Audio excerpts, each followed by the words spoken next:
क्या ये मुलाकात सिर्फ नशिस्तन, गुफ्तन, खुर्दन और बर्खास्तन तक की रहती है? आदाब नाज़रीन, मैं मोहम्मद अजमल अली खान। आज की यह हम खबर बताने जा रहे हैं। हम नरेंद्र मोदी और रेवंत रेड्डी की मुलाकात।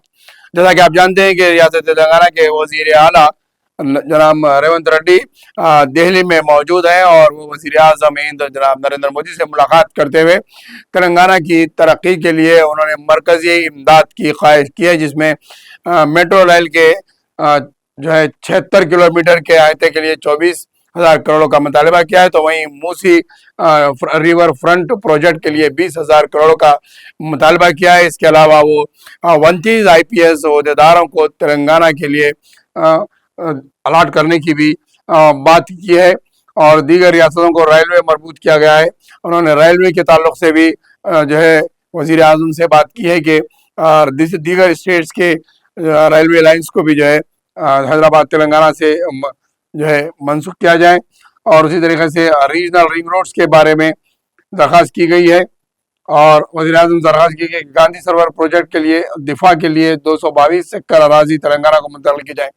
उन्होंने इससे पहले भी जो है तेलंगाना के चीफ मिनिस्टर बनने के बाद डिफेंस से राजनाथ सिंह से भी मुलाकात की थी कि 222 एकड़ की जो ज़मीन है डिफेंस की तहत जो है वो तेलंगाना को अलाट की जाए ताकि तेलंगाना की हुकूमत उस पर जो है प्रोजेक्ट्स पर मूसी रिवर और दीगर प्रोजेक्ट्स पर काम करने की बात की जाइए। 2015 में मजीद IPS कैडेट पोस्ट मंजूर किए गए थे। उन्होंने कहा कि 2015 में 15 IPS ऑफिसर्स मंजूर किए गए थे। अभी 10 साल का अरसा हो गया है, नए कैडर्स के IPS जो है अलॉटमेंट नहीं आया, तो इस लिहाज से उन्होंने 29 IPS का मुतालबा किया। अब देखना यहाँ पर यह बात है कि वज़ीर आज़म नरेंद्र मोदी और रेवंत रेड्डी की मुलाकात के अंदर तेलंगाना को क्या मिलता है। क्या ये मुलाकात सिर्फ नशिस्तन, गुफ्तन, खुर्दन और बर्खास्तन तक की रहती है या फिर वज़ीर आज़म तेलंगाना के लिए कुछ अमाउंट्स जारी करवाते हैं या मरकजी इमदाद देने में तेलंगाना की कांग्रेस हुकूमत की जो है इस दरख्वास्त को कबूल करते हैं या नहीं।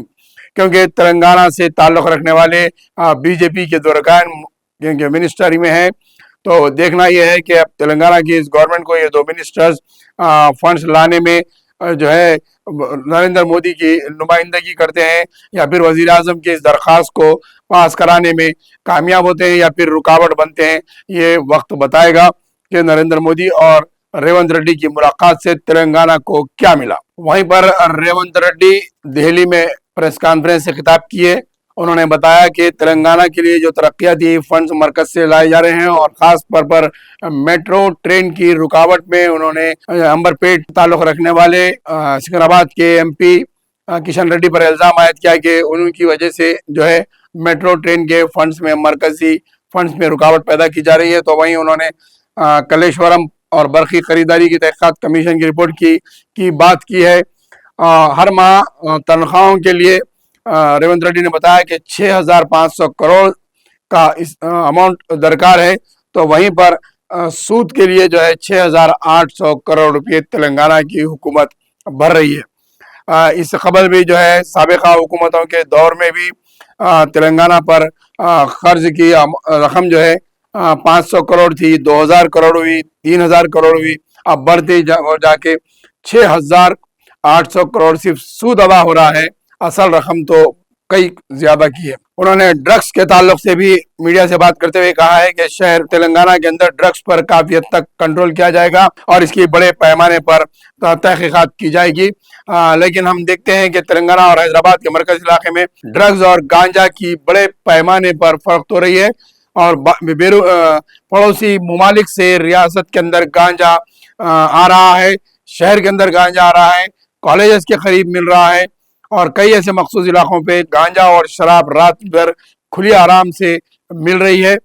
इस पर तहकीकात की बात की जा रही है। वहीं पर रियासत में ज़मीनी चुनाव को उन्होंने मुस्तरद किया है क्योंकि मीडिया में, सोशल मीडिया पर और दीगर सियासी हलकों में ये बात गश्त कर रही है कि वज़ीर आज़म के मुलाकात के बाद ड्रग्स की जांच पर रोक डालो। रियासत में ज़मीनी चुनाव का भी इम्कान नहीं, इस ताल्लुक से रेवंत रेड्डी ने कहा है, लेकिन सियासी हलकों में इस बात को काफी गश्त किया जा रहा है कि 10 BRS MLA और 10 नाराज MLA हो सकता है कांग्रेस हुकूमत को नुकसान पहुंचा सकते हैं। रियासत के अंदर ज़मीनी चुनाव हो सकता है, लेकिन रेवंत रेड्डी चीफ मिनिस्टर ने इस बात को मुस्तरद कर दिया है और उन्होंने काउंसिल चुनाव पर भी काफ़ी हद तक बात की और काउंसिल चुनाव में उन्होंने बीआरएस पर इल्ज़ाम आयद किया कि बीआरएस बीजेपी का साथ देते हुए काउंसिल इंतखाबात में अंदरूनी तौर पर सपोर्ट कर रही है।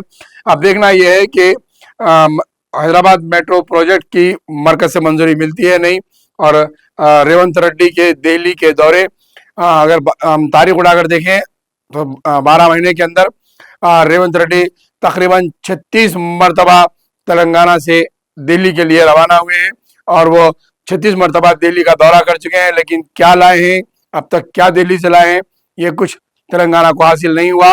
वो 36 मरतबा गए हैं लेकिन 6 मिनिस्टर्स की मंजूरी नहीं लेके आए, कोई बड़ा मरकजी अमाउंट जो है नहीं लाया गया, आपके बजट में भी तेलंगाना को नजरअंदाज किया गया। तो क्या रेवंत रेड्डी चीफ मिनिस्टर की हैसियत से दिल्ली जाते हैं तो खुद कांग्रेस के हाईकमान में उनकी बात नहीं सुनी जा रही है।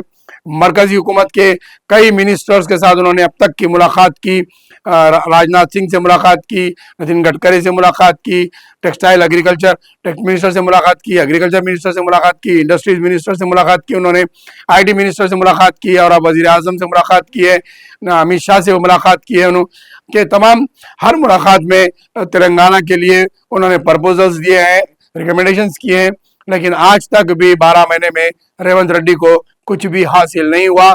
यह दौरा भी रेवंत रेड्डी को क्या देता है क्या नहीं देता है, ये देखना है।